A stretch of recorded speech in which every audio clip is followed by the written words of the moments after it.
Here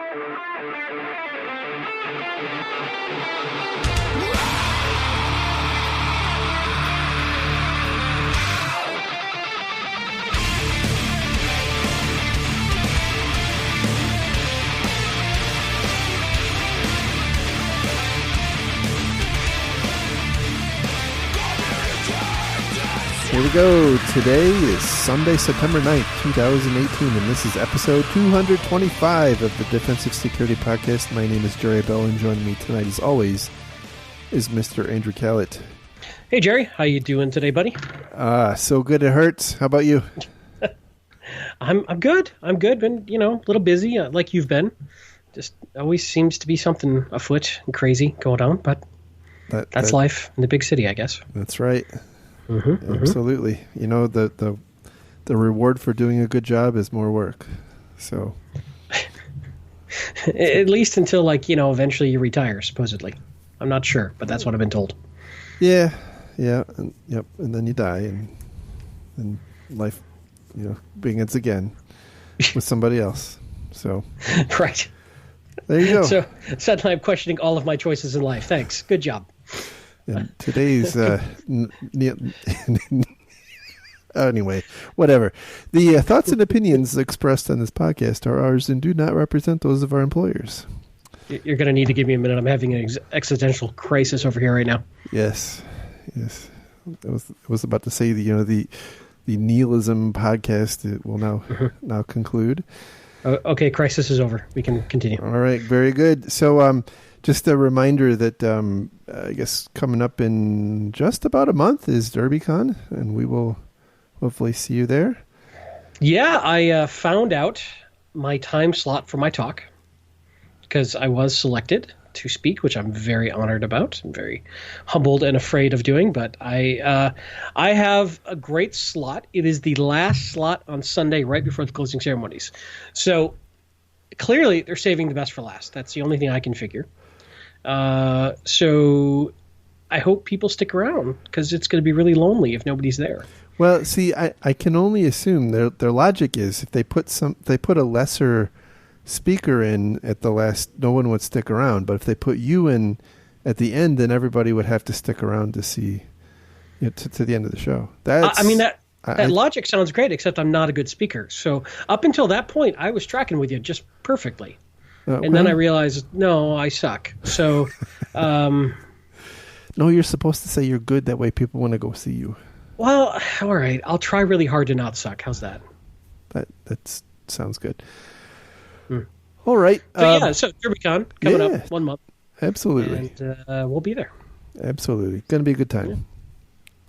And you're bringing one of your offspring, are you not? My oldest is, I'm going to be flying in from the Northeast and flying in and out. And then my son, who is in college now, will be driving up to hang out with us. Wow. So, which is, for a newly minted college kid, he must really want to go to DerbyCon because he's skipping out on a whole bunch of stuff that's happening that weekend. So that's pretty cool. Anyway, so enough about that. Just getting into our stories. There's been an incredible amount of stuff kind of released, maybe not necessarily happening, but released over the past week, which I find pretty interesting. A lot of stuff which I would call follow-ups. So the first thing on the list is a follow-up to the JP Morgan Chase breach. I guess it was about 4 years ago. At the time, it was determined that a highly advanced adversary had stolen 80+ million customer records from JP Morgan Chase. And of course it was, a nation state, alleged to be a nation state actor. And then over time, there were some indictments. I believe one of the people was lived in Florida. And it turned out that the intention behind this breach was to commit securities fraud, right? So basically pump and dump stock scam. but writ large. So basically, what they had done was a kind of a campaign of compromising different banks. Apparently, some of which were perpetrated using Heartbleed, which was interesting. There's no indication, by the way, that J.P. Morgan Chase, despite some of the things that are being written in the media, that if you read the indictment, there's no indication that J.P. Morgan Chase was breached using Heartbleed. But there's no indication they weren't either, so I'll leave that there. Anyway, they breached a couple of different banks, apparently using the funds they collected from one of the an account at some other bank, not J.P. Morgan Chase. They used that to invest in effectively penny stocks that they pumped to the 83 million J.P. Morgan Chase customers. And if you read the indictment's I think 46 pages long. It's there's probably about 3 or 4 pages that are interesting. The rest is pretty boring unless you like reading the biography of a FBI special agent. Don't be jealous. I know, whatever. So this was basically like a targeted spam campaign, almost like spear phishing writ large, because they knew they were going after J.P. Morgan's customer list. Correct. So they knew they were investors, right? Like these are people who apparently are active investors. So can't you just buy those lists for like $50 from people like Equifax? Seems like it. So what's new here is that this Russian person named Andrei Turin, I think that's how you would say it, was arrested after being charged by the U.S. Department of Justice.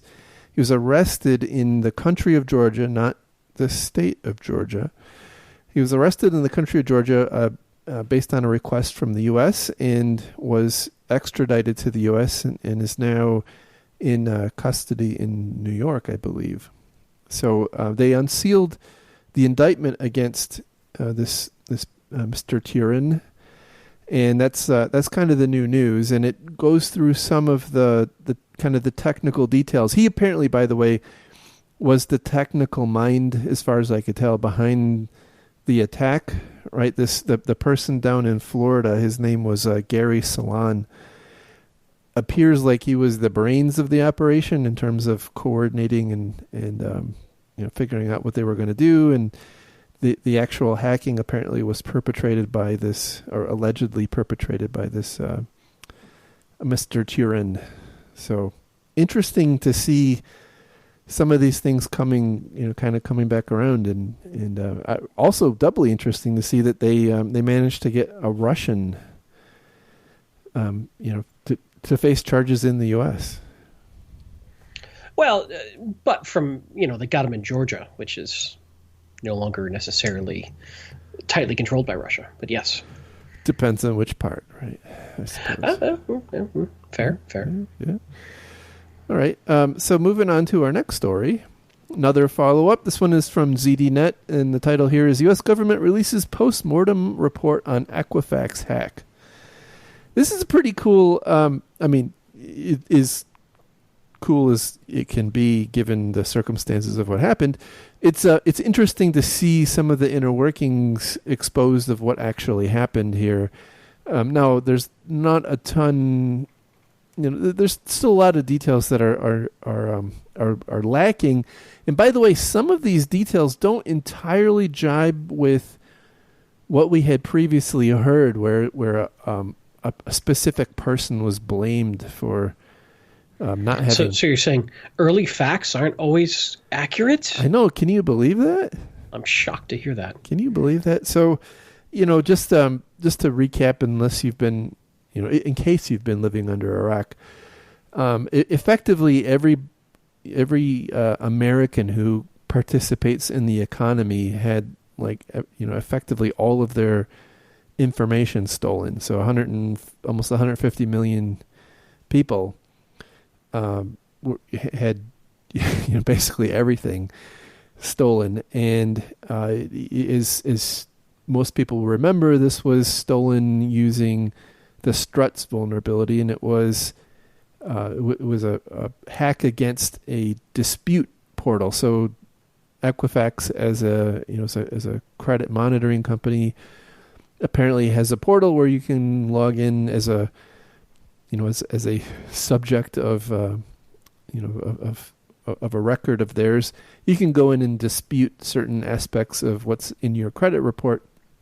And apparently that is the system that was attacked. So the timeline kind of looks like this. On March 8th, the vulnerability was disclosed. The U.S. CERT later that day sent out a letter, notice basically to the public, warning about this. Equifax internally notified their teams that they needed to patch. Oh, but the email list was not up to date. But the email list was not up to date. That's correct. It didn't have all of its sysadmins on it. So step number 1 in the chain of events. Correct. Or I should say air chain. That's right. So then a couple of days later, it was on March 10th, Equifax apparently saw activity of who would later become the threat actor here, scanning their systems for this particular vulnerability, but apparently it wasn't acted upon then. A couple of days later, on March 13th, those actors returned, and this time they were... So on March 10th, they scanned. Correct. Equifax thought they were good, but the scans found a server that wasn't patched. And got in. Yeah, but so there's two different scans going on. One is the scans by the bad guys, and that happens on March 10th, right? And the way I read this, that's also when they gained access. It was on March 10th. March 13th was when they gained access. Not to argue with you, but I understood that they got it on the 10th, they came back on the 13th, and actually with a plan. Correct. They came back on the 13th with their exploit code. I mean, with the tools and. Got it. I misread it. I thought they got in on the 10th and then did nothing until the 13th, and on the 13th is when they started, doing stuff. My read is that the bad guys recognized that the server was exploitable on the 10th, and then they came back on the 13th with some tooling that would allow them to get shell and whatnot. Okay. And then off they were, off they go to the races. Now, it's a little interesting the way that this particular article is organized, because that they insert in here that Equifax itself had run a vulnerability scan of their systems on, as far as I can tell, they don't give the specific date, but they said it was a week after the 10th, so I would assume that was about the 17th. So in that particular scan, they don't detect that, they don't find this server as being vulnerable. Yeah, I read it as a week after the CERT advisory. So was it? Okay, so that would have been the 15th. So right. So that's an interesting point just to spend a moment on. CERT comes out with this concern, and they don't do a scan for it, if all the details are here, until a week later. That is something I think they could definitely improve upon, and companies should go faster on, at least scanning your internet exposed devices. Yeah. Now, in their defense, and I did not I could have been a better podcast host and looked this up, but sometimes you as a customer are beholden to when your vulnerability scan provider has support for a particular vulnerability. That is very true as well. That is very true. So it depends on the scan, right? I mean, you could do a scan for version numbers, or you're right. There's a bunch of different nuance. But what's interesting about this scan is it did not alert on the dispute portal as vulnerable. Correct. Now, I have a theory on this, and I think we may have actually talked about it in a previous show. But Struts as a component can be integrated in a bunch of different ways, and kind of by default, it would show in a particular directory or in a particular way. But that's not the only way to integrate it.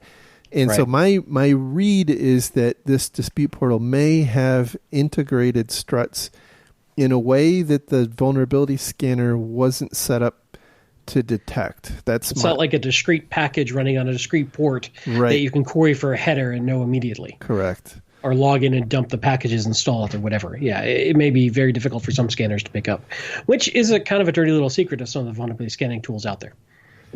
Yeah, and this is I think why app scanners are often kind of in a distinct class from vulnerability scanners, because app scanners tend to be a lot more obnoxious and noisy and aggressive than vulnerability scans are. So, even though they kind of do the same thing, anyway, interesting stuff. Let's see. So once the bad guys were on this system, there were apparently 3 databases actually on this dispute portal. Apparently it wasn't all that interesting, but they were able to gather credentials from this server, and that server had network access to some unknown number of other servers that had a total of 48 databases. And they spent the next 76 days running 9,000 queries and exfiltrating data. Now, it's kind of interesting. The way this was discovered was apparently Equifax was instrumented to be monitoring for data exfiltration, but their DLP system, and I'm inferring here because it doesn't go into this level of detail, but I'm inferring that their DLP system had a certificate problem and was not able to do decryption of outbound SSL traffic or TLS traffic. Yeah, because they were running this over HTTPS. Correct. And they were doing it, sizing it in such a way to make it look not too apparent. And so whether it was their proxy, whether it was their DLP, the way I read it, yeah, normally it has whatever the self-signed cert is or trusted cert that's loaded on their machine so they can do an interception and decode and look at encrypted outbound traffic. Now, what would have likely happened here is either it would have decoded it or decrypted it and inspected it and hopefully caught that this was information, or potentially the bad guys were not using that certificate. And then you can flag on, hey, I can't decrypt this traffic. It's not using the right certificate. But it looks like the cert was expired for 10 months.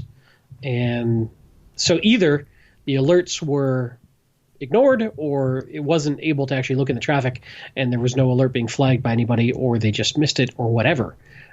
But it's interesting how that little error in their process led to this sort of issue as well. We talk about assumed breach. We talk about, hey, spot people when they're exfiltrating and moving laterally because you can't always stop them from getting in. Well, here they unfortunately shot themselves in the foot for reasons we don't have the full details of by not keeping one of their key systems accurate and up to date. And to me, I think this is a common problem. I think this happens fairly often. So then the question becomes, do you have anything to test that? Do you have anything to, on a regular basis, trigger? And if it's not triggering, know that it's not triggering. How do you know your systems are working the way they're supposed to be working on an automated fashion? And that's not an easy question to answer, but would it probably help these guys? Yeah, exactly. So they apparently this was detected once, not because they found anything wrong with the breached systems, but because they were doing something on that I guess it's a DLP or proxy server, and recognized that the certificate was expired, and they fixed that problem, and then allegedly suddenly discovered that this data was being exfiltrated, and the rest is history. You're on an interesting point. I've been I have this kind of loose, rough thought in my mind. In the world of software development, you have these kind of automated regression tests whenever you add some feature or component into into your software, And it seems to me like, maybe from an infrastructure and particularly security infrastructure perspective, it makes sense for us to adopt a similar kind of thing. Like if you're going to put some new piece of security technology in, like as you do that, you design some kind of ongoing test to ensure the efficacy of it. I mean, that's, like I said, it's a rough thought right now, but something to explore, I guess. So anyway, yep. Interesting follow-up. Next follow-up. This is yet another indictment from the Department of Justice here in the U.S. This comes from ZDNet. Title is Phishing Alert: North Korea's Hacking Attacks Show Your Email is Still the Weakest Link.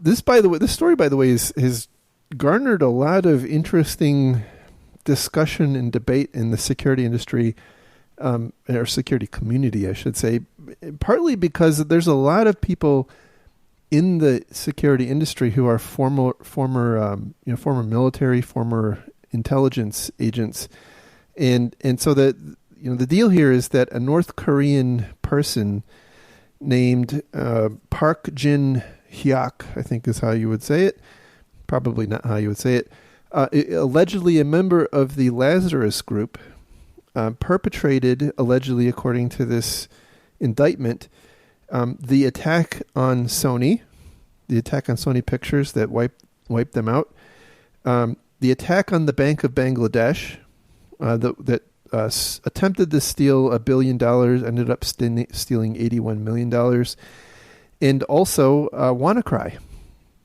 So among others, but those were the most notable. Now, I will say, when the whole Sony hack thing happened, and a lot of attribution was being pointed at North Korea, I was skeptical. I admit it. I was skeptical. I didn't think it was North Korea. So it looks like I was wrong. Well, hey, I'm admitting it publicly. I was wrong. But, I still often feel that when governments are playing their games of international competition and cooperation and statesmanship and such, I would not be surprised if certain allegations of attribution are done for political reasons. And I don't know.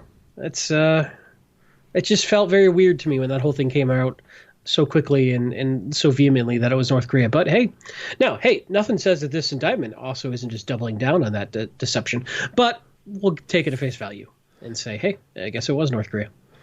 Yeah, and the indictment, by the way, is a stunning 172 pages long. I've only made it to about page 50, so I don't know what is yet to come. But it's an interesting. I would say, other than the fact that this person is alleged to have been part of this large conspiracy to perpetrate all these different crimes, there were kind of two interesting things. One was a terrible AppSec fail.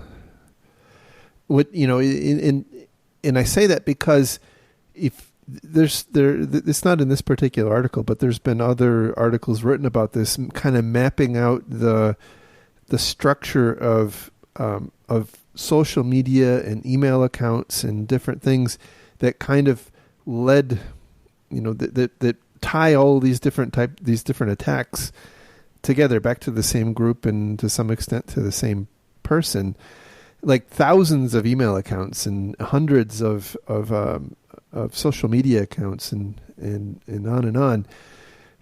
And the other side is the way these were perpetrated were just bland phishing emails. Yeah. But a lot of them and well-researched. But a lot of them, and they did put in a ton of research. I mean, we talked about that on the last show about how, that Fin7, I think, was the name of the group. They put a lot of, maybe not a lot, but they put some effort into researching their victims, and that effort was paying off pretty well for them. And in this case, they used, as far as I could tell, like with Sony, they used kind of successive waves of phishing to get more and more and more information, because as you will recall, in the malware that was used in Sony, a lot of it was hard coded with credentials and whatnot, and so it was quite obvious that whoever the attacker was had intimate knowledge of the environment and the technology that was used and the accounts and passwords and whatnot. And that, by the way, was one of the reasons it was strongly suspected that it was an insider. Because it appeared to have so much inside, there seemed to be a lot of inside knowledge. Yeah. Hard-coded passwords, hard-coded IP ranges. Right. A bunch of very specific, customly targeted stuff. But hey, if you've sat around and done a lot of internal reconnaissance, I guess that makes sense. Yes, absolutely. So I would say that there's that parts of the indictment are pretty interesting to read. A lot of it is just mind-numbingly boring. Going back to the controversy a little bit, one of the big controversies right now is that the U.S. has criminally charged a foreign government agent with a crime, and so there's some concern that doing that will create a bad bad precedent, right? And because all foreign governments take actions against all other many other foreign governments. And if we all start kind of tracking back down to the individual person who took some action on behalf of the government and then criminally charge them, that causes a it's kind of like when we go back to espionage in general. Correct. Countries spying other countries, and let's just pick on Russia and the U.S. as two primary spy counter spy sort of situations, especially throughout most of the Cold War. The typical game was, we know we're both doing it to each other.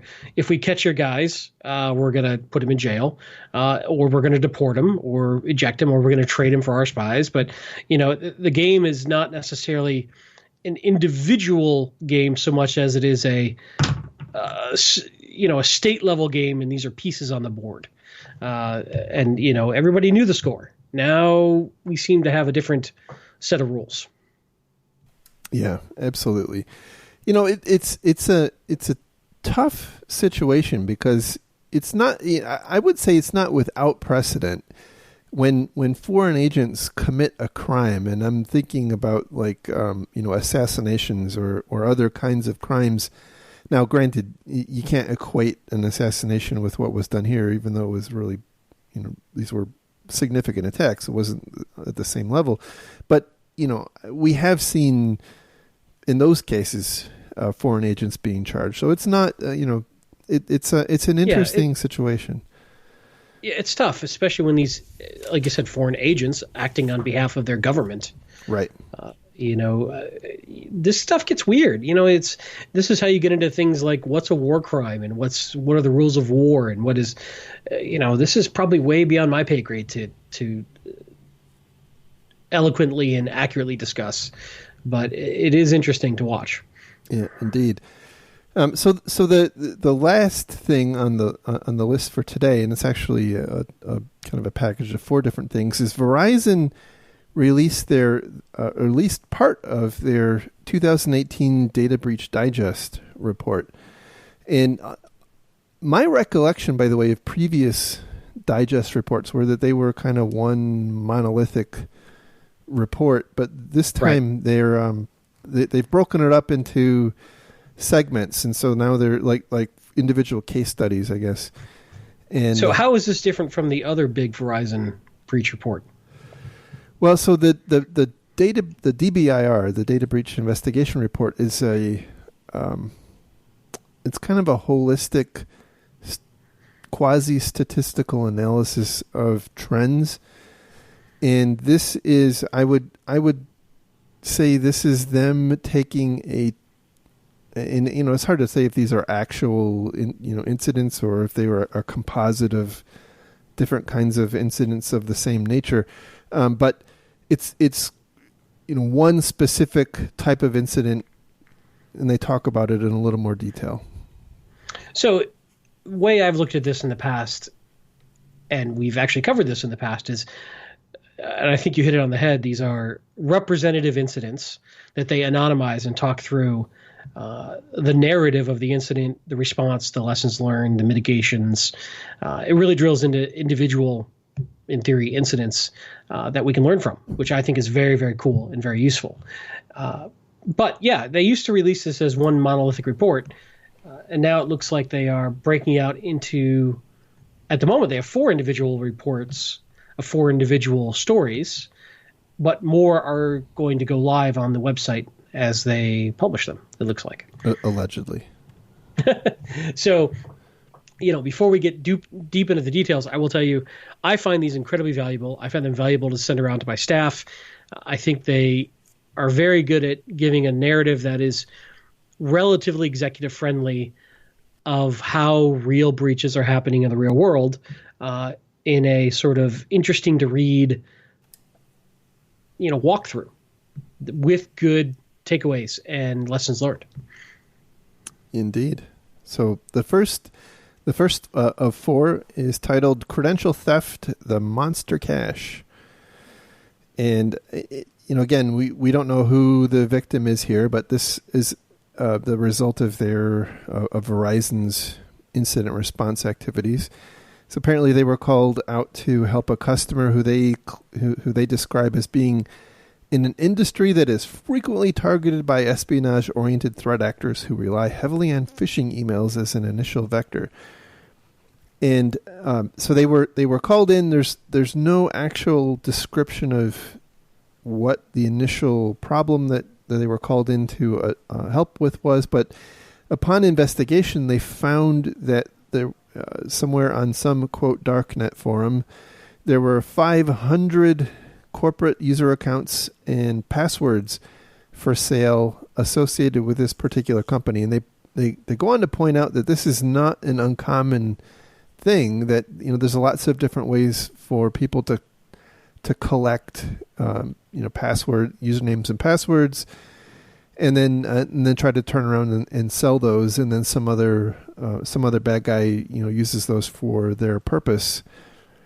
It's the it's the whole underground economy, as it were. So apparently, while they were out investigating one incident, another part of the same company called and engaged the Verizon for a different incident, also involving a compromised account. And in the ensuing investigation, they found that one or more of the company's email accounts had been compromised and was being used to send around what they describe as internal phishing emails, which is an interesting concept.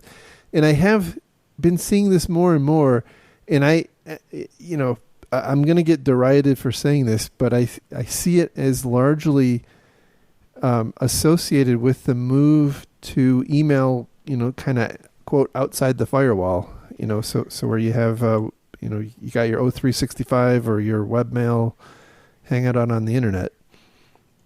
But once you're in, it doesn't matter, right? If you're on somebody's workstation, it doesn't matter where that mail server lives. No, I know. I'm just saying that it's an interesting. Maybe I'm seeing a trend that's irrelevant here, but it wouldn't be the first time today. So the other thing that I find interesting is that we almost need like a new term for this internal lateral phishing attack. I don't know. I'll try to come up with something catchy. It's phishing. Phishing attack kind of implies that it's not coming from a legitimate source. Right. But in this particular case, it is coming from a legitimate source. It's just not the specific person hitting the send button that you think it is. Yeah, and it's not even necessarily like a business email compromise spoof, because it's not really spoofed. It's it's a malicious outsider hijacking the internal account to send emails. So I don't know. It's coming from inside the network. The phone calls are coming from inside the house. You have to be old to get that joke. We'll have to come up, I don't know, like jumping fish or fly fishing, or I don't know. I'll have to come up with some sort of trendy name that won't catch on, and somebody else will name it better, and I'll just be sad. Yes, indeed. So they have a couple of recommendations here, which I thought were fairly good. Assign all users separate unique accounts. Don't use generic or shared accounts or passwords. That's pretty basic. Pretty common. Set first-time passwords to a unique value for new users. Require password lengths of at least 8 characters, preferably more. Change user passwords immediately after first use and then at least every 90 days, which is interesting. Which flies in the face of NIST's current That's right. brouhaha. But I concur, right? This is a great example of why I disagree with NIST. So for those who don't know, NIST says it's no longer necessary to change passwords because that will cause people to choose bad passwords, blah, blah, blah. Here's a great example. Passwords get leaked. So you've got to have some time constraint on that, or go to two-factor, and then it doesn't matter. So you know what? I'm seeing a headline for a story. NIST says it's okay to not change your underwear because passwords. The historical guidance is passwords are like underwear. You got to keep it private, and you got to change them. NIST is saying you don't have to change your underwear. Can we move on, please? Sure. Block historical passwords from being used for at least the previous 4 they love the word utilized passwords and set the lockout threshold for 6 times. Remove/disable inactive user accounts for at least every 90 days, which is an interesting thing. I see a lot of organizations that don't actually do that. Immediately revoke access for terminated users. Which is, nothing's too stunning there, right? That's basic hygiene. That's block and tackling stuff. No, they did down in the lessons learned. They did point out that it's a good idea, and I know this is something we've talked about in the past, but it's a good idea to, and I suspect this is probably a bit of a salesy pitch for them, right? But to tie threat intelligence into your incident response so that you have some idea of, who, if you can figure out who the likely attacker is, you will have some idea of what their normal scope of techniques are, and be able to to look for adjacent types of attacks. Blah blah blah. So moving on. You should be in sales. I know. Insider threat, the card shark. So this is another report. This is the second of 4 reports. Okay. Verizon was called in to investigate, I guess it's a bank, who was experiencing a bunch of fraud loss from ATM machines. That was redundant, wasn't it? And upon arriving at the scene, they noticed that they were not questioned when they got to the building, and they were allowed, I guess, to roam freely, and they thought that was kind of odd. They did some investigation and learned that there was a suspicious system on the network that was not recognized. It wasn't, it was unknown. It wasn't one of the company's systems on their apparently on their CDE, their card data holder environment, and detected by their SIM. If Correct. I recall correctly. Yes, that's right. So that it's not like they found it. It was detected by the internal systems and just either missed or ignored. Correct. They later in the article, they actually indicate that it was ignored. They didn't have anybody looking at it. So upon further investigation, they found that the data center where this card data holder environment resided was in a kind of basically a locked room that just had a standard key lock, and by the time the investigators got there, the system was had actually been placed, done its damage, and had been removed, and so they really didn't have anything to analyze. They could see evidence of that system initiating login, so it had apparently collected credentials.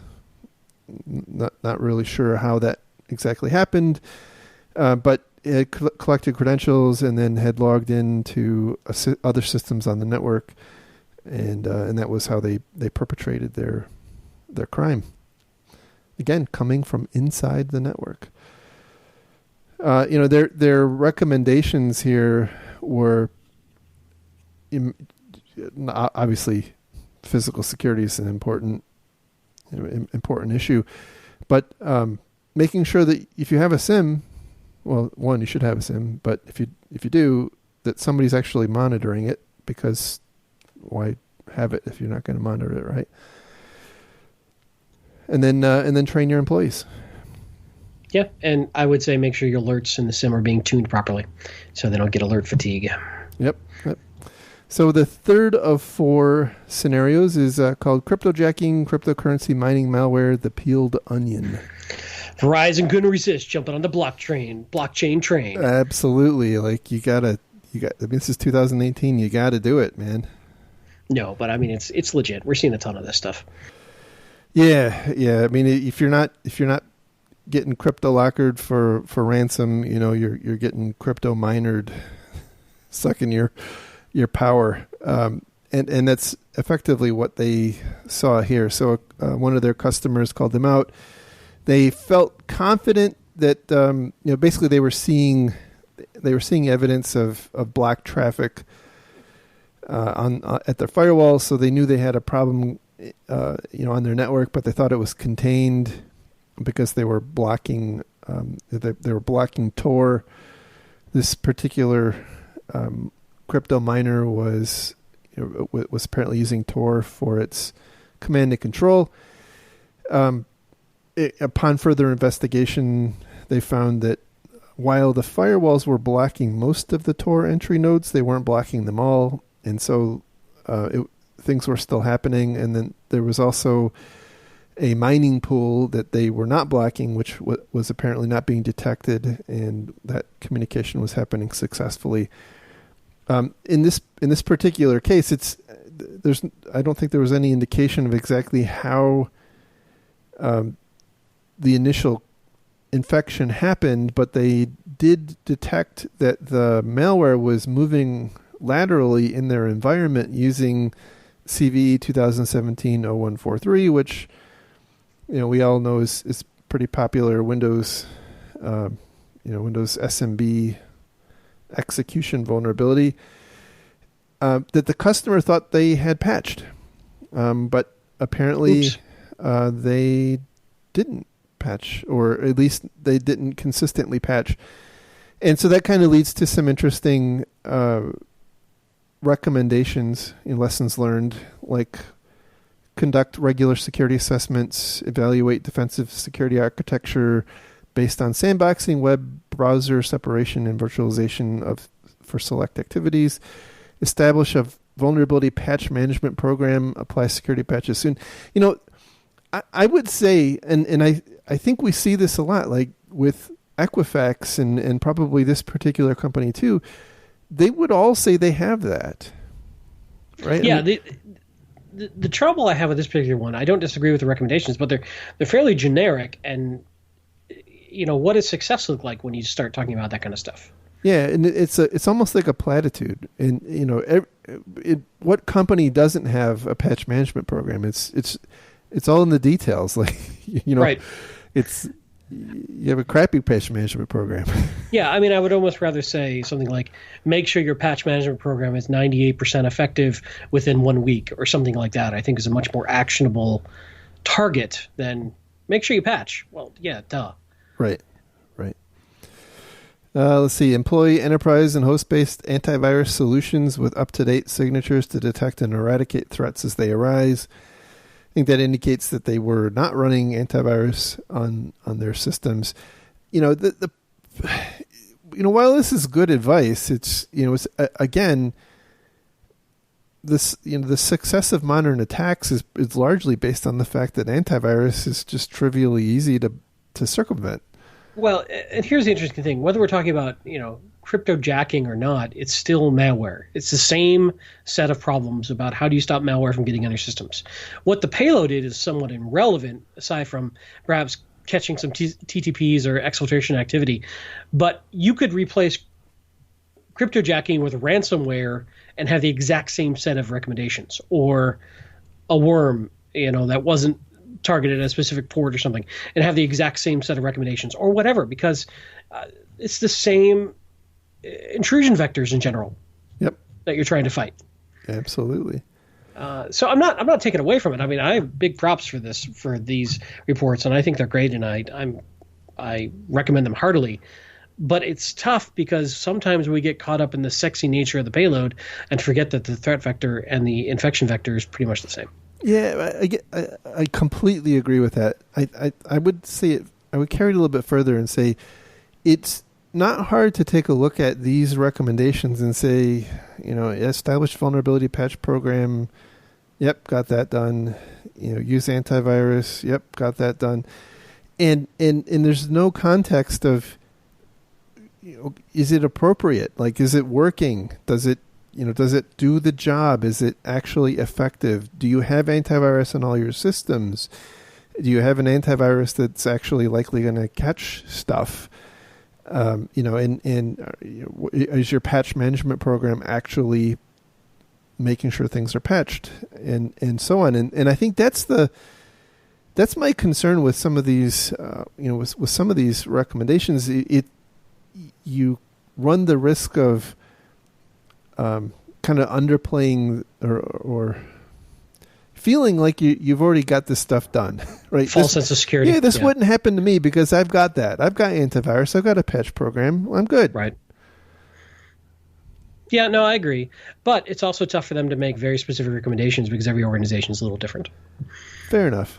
But that's why we're here to add our color commentary. Exactly. And by the way, I'm not proposing that there's anything wrong with the way they wrote this. I'm saying from the perspective of a reader, I think we fall into this, into this, like you said, false sense of security that we're good. So just carrying on with their recommendations for critical systems and servers, deploy file integrity monitoring, application whitelisting, intrusion prevention, and disallow internet access. They say internet browsing. I'm gonna go farther and say internet access.